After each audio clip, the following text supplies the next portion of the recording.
হ্যাঁ ডিল হয়েছে। আমার নীতি নৈতিকতা বিজেপিকে আটকাবো, ফ্যাসিস্ট শক্তিকে আটকাবো, সেই নীতি। এই যে বলছে না ডিল হয়েছে, হ্যাঁ ডিল হয়েছে। বিজেপিকে পশ্চিমবঙ্গের মাটিতে আটকাবো, বিজেপিকে ঢুকতে দেবো না, এইটাই ডিল হয়েছে আমার।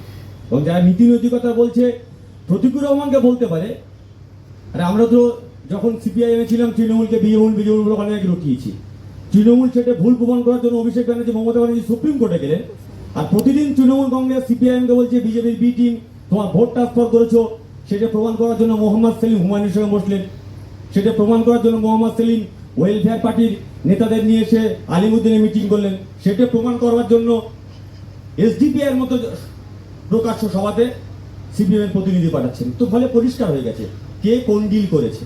এটা তো আমি আগের দিনও বলেছি যে আমরা যখন সিপিআইএমে ছিলাম, আমরা তো প্রথমেই বলেছিলাম যে লক্ষ্মীর ভান্ডার, আমরা লক্ষ্মীর ভান্ডার চাই না, আমরা ভিক্ষা নয় অধিকার চাই।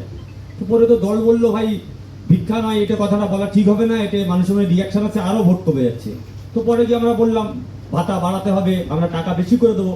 মানে পরোক্ষভাবে তো তৃণমূল কংগ্রেসের স্কিমের কথা বা তৃণমূল কংগ্রেসের প্রকল্পের কথা আমরা স্বীকার করে নিলাম।